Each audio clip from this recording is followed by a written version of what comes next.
नमस्कार दोस्तों जैसे कि मैंने आपको पिछली वीडियो में बता ही दिया था कि अब की बार मैं पिछली वीडियो में फल पढ़ाया था, तो फल में मैंने बता दिया था कि अब की बार जो पढ़ाऊंगा वो जड़ होगा। तो देखिए आप समझिएगा, ये जो पहले पादप आकारिकी थे, पादप आकारिकी को कहा जाता है इंग्लिश में प्लांट मार्फोलॉजी। तो इसका होता है आकारिकी शब्द का अर्थ होता है बाह्य संरचना का अध्ययन। ये है प्लांट मार्फोलॉजी, मतलब study of external structure of plant is known as plant morphology. इसमें देखिए, इसमें हम क्या पढ़ेंगे कि पौधों के जो बाहर दिखने वाली संरचना होगी उन्हीं के बारे में हम पढ़ेंगे। ये जो आपकी मार्फोलॉजी मतलब बाहर संरचना दिखने वाली होगी उन्हीं के बारे में हम पढ़ेंगे। देखिए जैसे इसमें हमें क्या क्या पढ़ना है। पहला आएगा आपका जड़, ठीक, जड़ आएगा, जड़ के बाद फिर तना, फिर पत्ते, फिर फूल, फिर फल।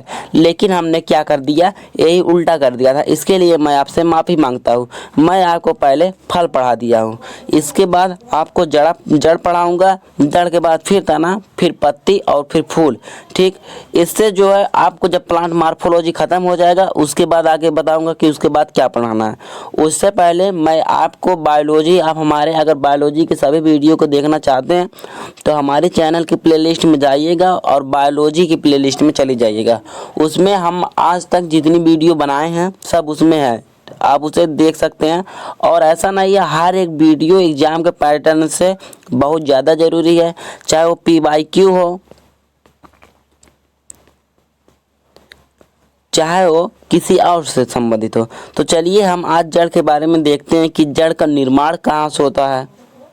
देखिए बाबू, आपको हम बताते हैं, बीज जो होता है, बीज के जो नीचे जाने वाला भाग होता है वह दो भाग से जाता है। जब मैं आपको एक बार बीज पढ़ाऊंगा, वो क्लास 12th का चैप्टर है, जब बीज पढ़ाऊंगा तो उसमें बताऊंगा।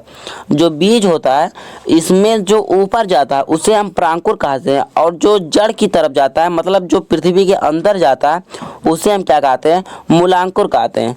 ये जो प्रांकुर है इससे तने का निर्माण होता है। क्वेश्चन पूछा जाता है तने का निर्माण किससे होता है, तो प्रांकुर से। लेकिन हम जड़ पढ़ रहे हैं तो जड़ का निर्माण किससे होगा, मूलांकुर से, जिसे हम रेडिकल कहते हैं। यही मूलांकुर आगे चल के जब काफ़ी बड़ा हो जाता है तो इस पर क्या रूट हेयर पाए जाते हैं। और जो जड़ की सबसे लास्ट वाली एक कोर दिख रही है, ये क्या होती है, नुकीली होती है, इसे हम रूट कैप कहते हैं। यह जो रूट कैप होती है यह पृथ्वी के अंदर धंसने में मदद करती है।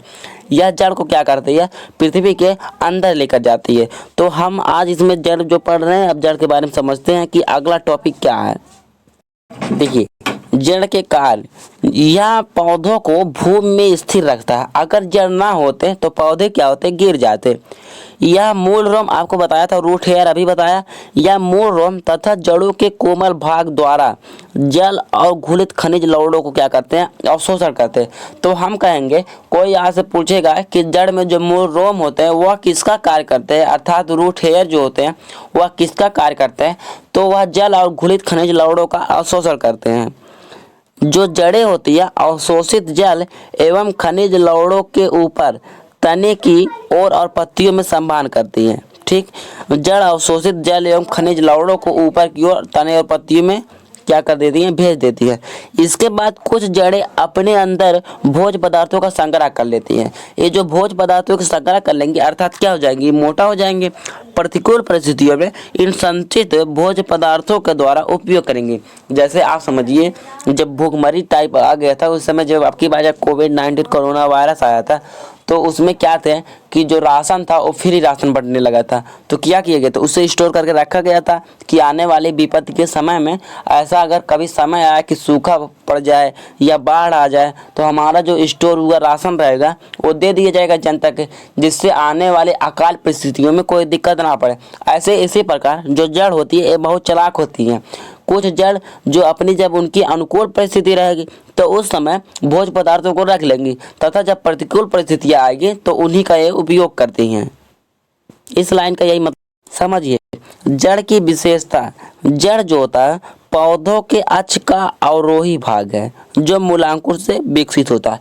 इसमें जो पौधे का अक्ष का अवरोही भाग है ये नहीं इंपॉर्टेंट है, क्योंकि यह घटते हुए क्रम में मतलब अंदर जाता है, इसीलिए कहा जाता है। यह मूलांकुर से विकसित होता है, यह बहुत ज़्यादा इंपॉर्टेंट है। भूमि में रहने के कारण जो जड़ का रंग होता है वो सफ़ेद अथवा कैसा हो जाता है, मटमैला हो जाता है। जड़ों पर तनों के समान पर एवं परसंधियाँ नहीं पाई जाती है, नोड और इंटरनोड नहीं पाए जाते। ये नोड और इंटरनोड क्या होता है, ये मैं आपको कहाँ पर बताया था, प्लांट हार्मोन में बता दिया था कि इसमें नोड और इंटरनोड नहीं पाए जाएंगे।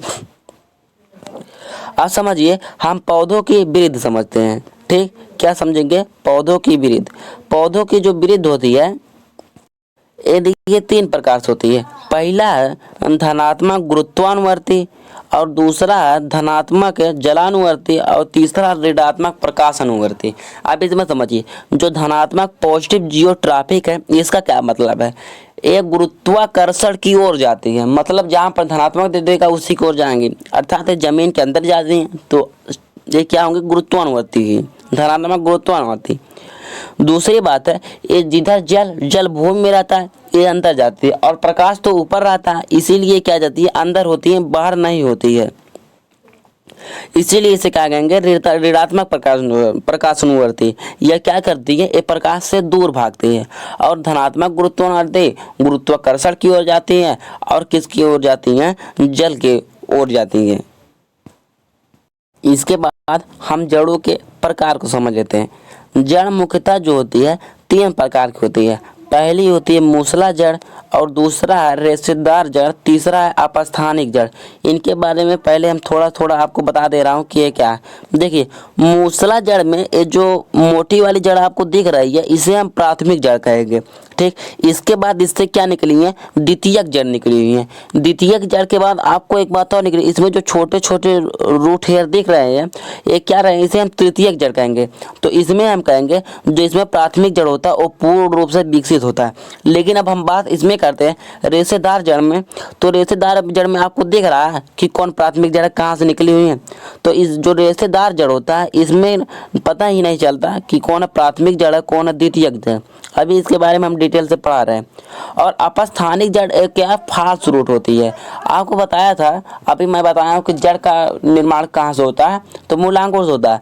लेकिन ऐसी जड़ी होती हैं जिनका निर्माण पौधों के मूलांकुर से ना हो, किसी अन्य भाग से हो, वो अपस्थानिक जड़ होती हैं। जैसे आप बरगद के पेड़ में देख सकते हैं, बरगद के पेड़ में अगर आप देखे होंगे तो वहाँ के जो देखिए टहनी वहनी से सब जगह से क्या होती है, निकली रहती हैं, जड़ निकली रहती है।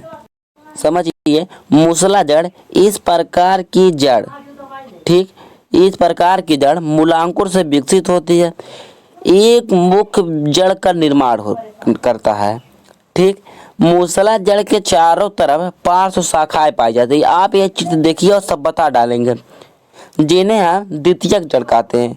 द्वितीयक जड़ से पुनः पार्श्व शाखाएं निकलती हैं, जिन्हें हम क्या कहेंगे, तृतीयक जड़ या टर्टरी रूट्स कहते हैं।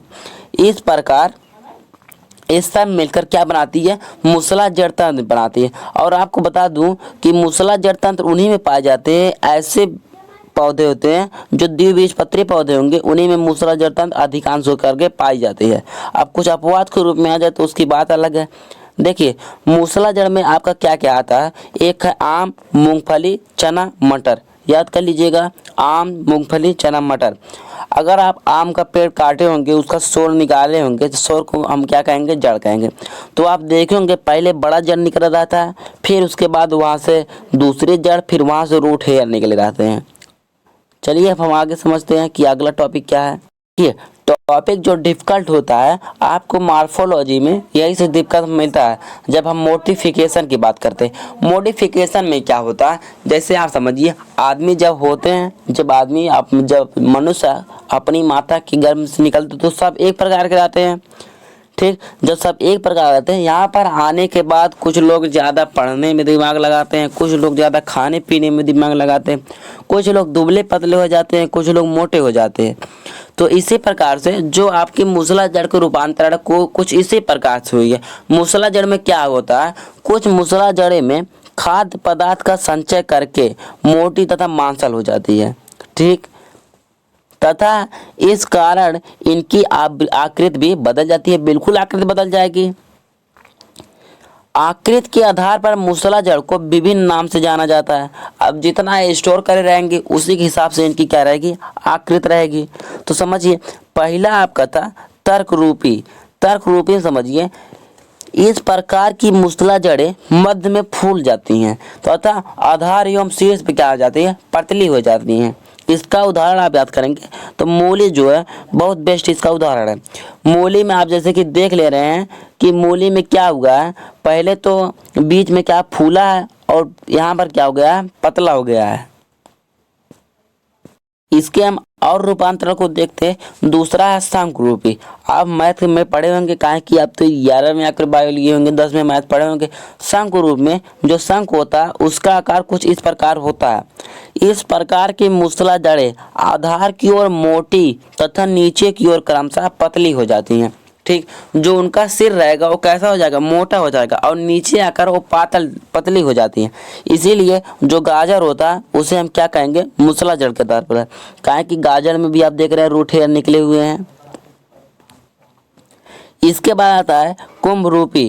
कुंभ रूपी यह मूसला जड़ के ऊपरी भाग लगभग गोल मोल हो जाता है, ठीक, तथा नीचे से एकाएक पतला हो जाएगा। ऊपरी भाग तो गोल मोल हो जाएगा लेकिन नीचे क्या हो जाएगा, पतला हो जाएगा। जैसे आप सलजम को देख सकते हैं, सलजम के बाद चुकंदर को देख सकते हैं। ये सब आपको क्या देखने में लग रहे हैं, ये क्या रहेंगे, पहले तो ऊपर तो मोटे हो गए, पीछे आके क्या हो गए, एकाएक बहुत ज़्यादा पतले हो गए। तो एक इसके कुंभ रूपी के उदाहरण है। देखिए, इसके बाद आपका दूसरा नंबर पाता है रेशेदार जड़। रेशेदार जड़ के बारे में समझिए। जब पौधों के आधार से एक साथ एक जैसे आकार वाली जड़ें निकलती हैं, जब पौधों के आधार से एक साथ एक जैसी आकार वाली कई जड़ें निकलती हैं तो इसे रेशेदार जड़ तंत्र कहते हैं। इस प्रकार की जो जड़ें होती है मुख्यतः एक बीजपत्री पौधों में पाई जाती हैं। जैसे गेहूं, चावल, घास आदि की जड़ें जो होती है रेशेदार होती है। जैसे आप देख लीजिए, इसमें ना तो हम प्राथमिक जड़ को पता लगा सकते हैं, ना तो द्वितीयक जड़ का और ना तो तृतीयक जड़ का, क्योंकि इसमें देखने से लग रहा है कि एक ही टाइप की अगर हम प्राथमिक जड़ कहेंगे तो सभी देखिए जैसे देखने से लग रहा है कि प्राथमिक जड़ है। इसके उदाहरण हुए गेहूँ, चावल, घास आदि की जड़ें क्या हुई, रेशेदार होती हैं।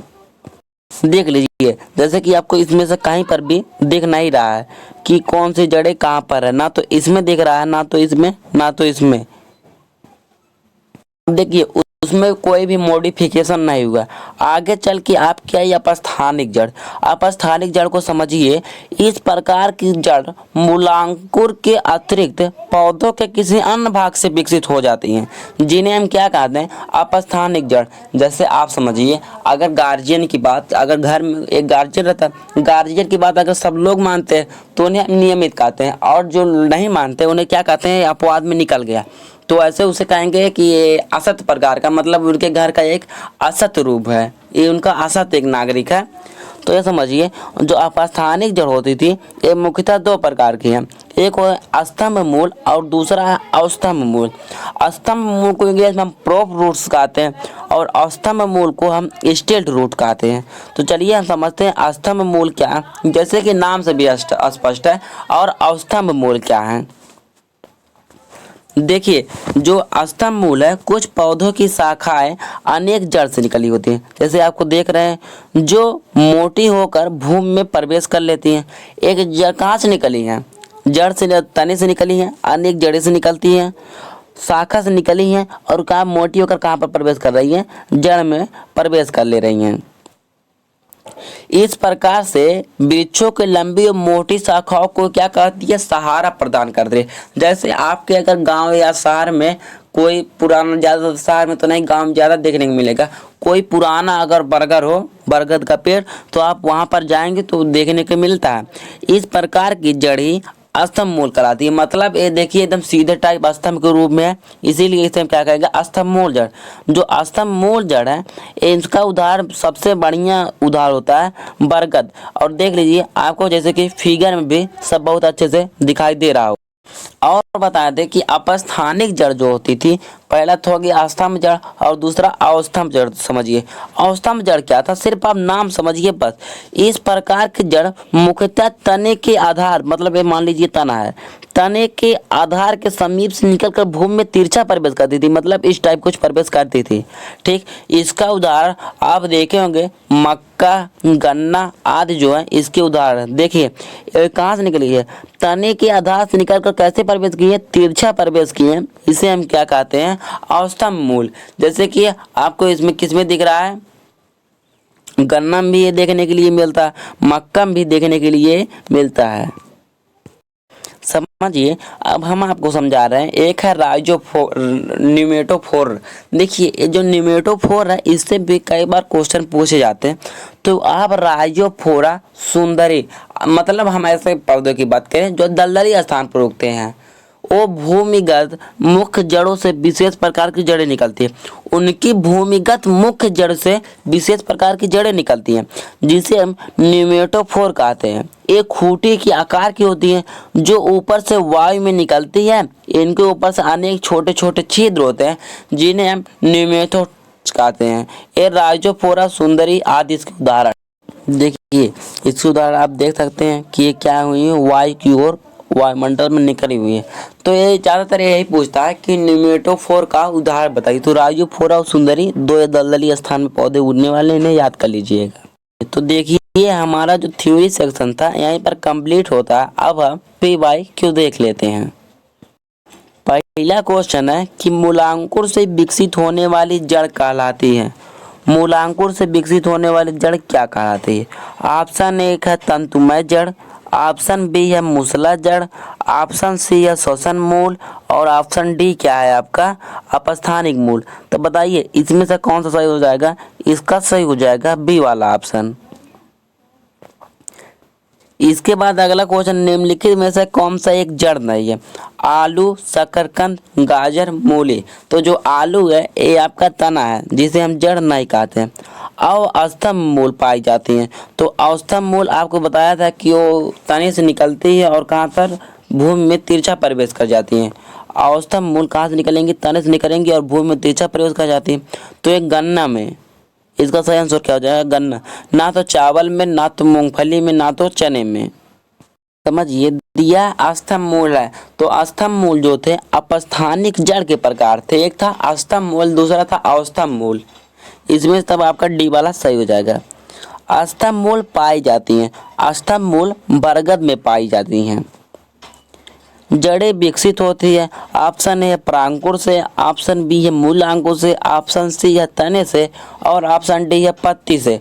तो जड़ें किससे विकसित होती हैं? जड़ें मूलांकों से विकसित होती है।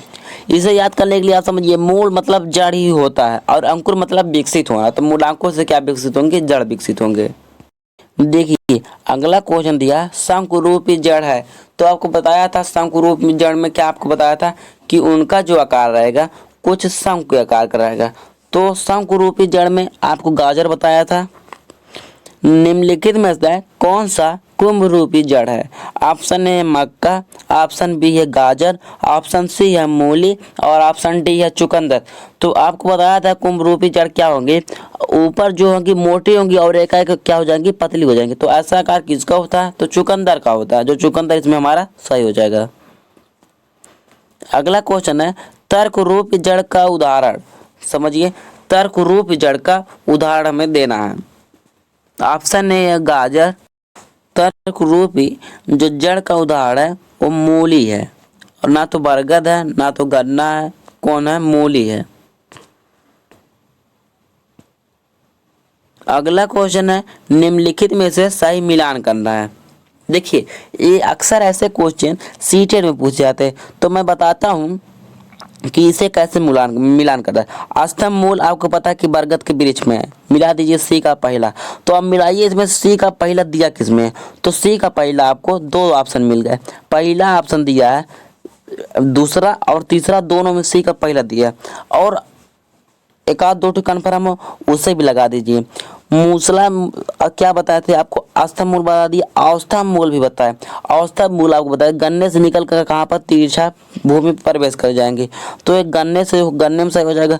तो आप बताइए डी का तीसरा किस में है? डी का तीसरा है चौथे में, तो हमारा चौथा सही हो जाएगा, हमें आगे जाने की ज़रूरत नहीं है। नेक्स्ट क्वेश्चन हमारा है, निम्नलिखित सभी पौधों को छोड़कर रेशेदार है। तो सभी पौधों को छोड़कर, मक्का, चावल, गेहूं को छोड़कर, चुकंदर जो है, ये चुकंदर को ही छोड़कर सब रेशेदार जड़ हो जाएंगे। अगला क्वेश्चन है, अपस्थानिक जड़ किसमें पाई जाती हैं? अपस्थानिक जड़ किसमें पाई जाती हैं? तो अपस्थानिक जड़ गन्ना, मक्का और बांस तीनों में पाई जाती है। नेक्स्ट क्वेश्चन आपका है कि पादपों में जड़ों की वृद्धि होती है। देखिए इसे आपको बताए भी थे, पादपों में जड़ों की वृद्धि होती है। ऋणात्मक गुरुत्वानुवर्ती गलत हो गया, ऋणात्मक जलानुवर्ती ये भी गलत हो गया, ऋणात्मक प्रकाश अनुवर्ती ये आपका सही हो जाएगा, निगेटिव फोटोट्रॉपिक। अगला क्वेश्चन है, न्यूमेटोफोर्स का क्या कार्य है? बताया था न्यूमेटोफोर्स का क्या कार्य है। न्यूमेटोफोर्स क्या करते हैं, इसका कार्य आपको बताना है। चलिए इसे आप बताइएगा कमेंट में करके कि न्यूमेटोफोर्स का क्या कार्य है। नहीं आएगा तो भी कमेंट कर दीजिएगा, मैं आपको बता दूंगा कि न्यूमेटोफोर्स के क्या कार्य हैं। अगला ये क्वेश्चन बहुत ज़्यादा कठिन नहीं है, इसीलिए मैं आपको बता दे रहा हूँ कि ये श्वसन के लिए ऑक्सीजन प्राप्त करने का कार्य करता है।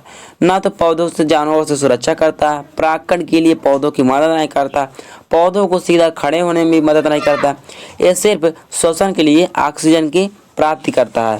तो देखिए आज का भी ये वीडियो आपका यहीं पर कंप्लीट हो गया। आगे आप पत्ती पढ़ना चाहते हैं तो बता दीजिएगा, और अगर तना पढ़ना चाहते हैं तो बता दीजिएगा। हमको जहाँ तक उम्मीद है अगर हम पढ़ाएंगे तो पहले हम तना ही पढ़ाएंगे, उसके बाद तब पत्ती पढ़ाएंगे। तब तक के लिए धन्यवाद, जय हिंद।